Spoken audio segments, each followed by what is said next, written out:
আজকে বানাবো 2 মিনিটের নুডলস। আসলে 2 মিনিটের নুডলস হয়, এটা আমি মানি। প্রথমে গরম পানির ভিতরে নুডলসটা দিয়ে সিদ্ধ করে নিচ্ছি। আমার পানিটা আজকে কম হয়েছে একটু, মনের ভুলে চলে গিয়েছিলাম ছেলের পড়া ধরতে যে পানিটা শুকিয়ে গেছিল। তো আমি যখন শুকিয়ে গেছে তখন আমি হালকা আঁচে দিয়েছি যাতে নুডলসটা এই পানিতে সিদ্ধ হয়ে যায়, অল্প পানিতেই। নুডলসটা আমার সিদ্ধ হয়ে গেছে অর্ধেক, অল্প একটু শ্বাস আছে, এটাতেই হয়ে যাবে। তো আমি এখন চুলা বন্ধ করে দেবো, দিয়ে পানি দিয়ে ভালো করে পরিষ্কার করে ধুয়ে নেব নুডলসটি। কড়াইটা লেগে গেছিলো, সেই জন্য আমি কড়াইটা পরিষ্কার করে ধুয়ে নিয়ে আসলাম, তা না হলে কিন্তু এটা ভালো হবে না। তো এবার আমি সেই নুডলসটা ধুয়ে নিয়ে এসেছি, কড়াইটা বসাই দিলাম। পানিটা একটু কড়াইটা হিট হলে আমি তারপরে তেল দিয়ে দেবো পরিমাণ মতো, যতটুকু লাগে আর কি। কড়াইটা একটু হিট করে নিতে হবে, লেগে যাবে তাহলে ভালো হবে না। তো আমি পরিমাণ মতো তেলটা দিয়ে দিচ্ছি। আমি কিন্তু বেশি তেল দেব না, অল্প একটু তেল দেব। স্বাস্থ্য বলে একটা জিনিস আছে, সেটাই আমি করছি। এবার এর ভিতরে দিয়ে দিচ্ছি কাঁচামরিচ, পেঁয়াজ আর দিয়ে একটা রসুন আছে। এটা হালকা একটু ফ্রাই করে নেব। চুলার জালটা কিন্তু একেবারে মিডিয়াম টু লো হিটে থাকবে। হালকা ব্রাউন কালার চলে এসেছে, আমি এখন এর ভিতরে দিয়ে দেবো ডিম। নুডলস তো ডিম ছাড়া হয় না।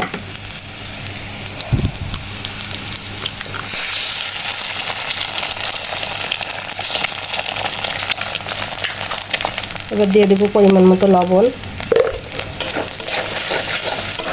একটু ভাজা ভাজা করে নেব।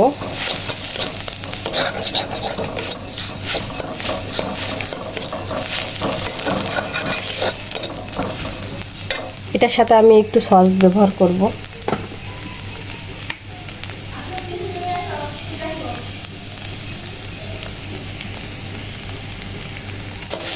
তাহলে নুডলসটা খেতে খুবই টেস্টি হবে।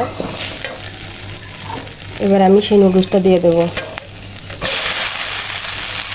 সাথে দিয়ে দেবো নুডলসের মশলা।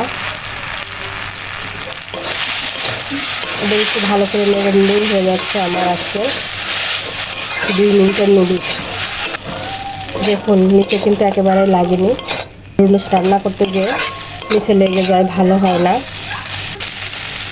যে লবণটা দিয়েছিলাম ওই লবণেই কিন্তু আর লবণ দেওয়া লাগবে না, পরিমাণ মতো একবারে দিয়ে দিয়েছি। খুবই টেস্টি হয়েছে, আমি একটু খেয়ে দেখেছি।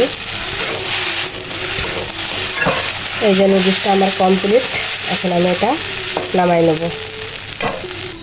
এই নুডলসটা আমি আজকে আমার ছেলের টিফিনে দিব, সেই জন্য আমার আর এই সকালে রান্না করা।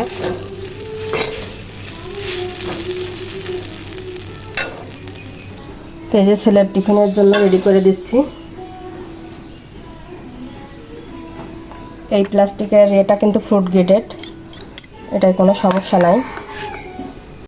এখন আমি একটু এরপরে সস ছড়াই দিচ্ছি, টমেটো সস। আজকের ভিডিওটি যদি ভালো লেগে থাকে অবশ্যই লাইক কমেন্ট শেয়ার করে পাশে থাকবেন, আর নতুনদেরকে দেখার জন্য উৎসাহ দেবেন শেয়ার করে। তো আজকে এই পর্যন্তই, আল্লাহ হাফেজ, ভালো থাকবেন সবাই।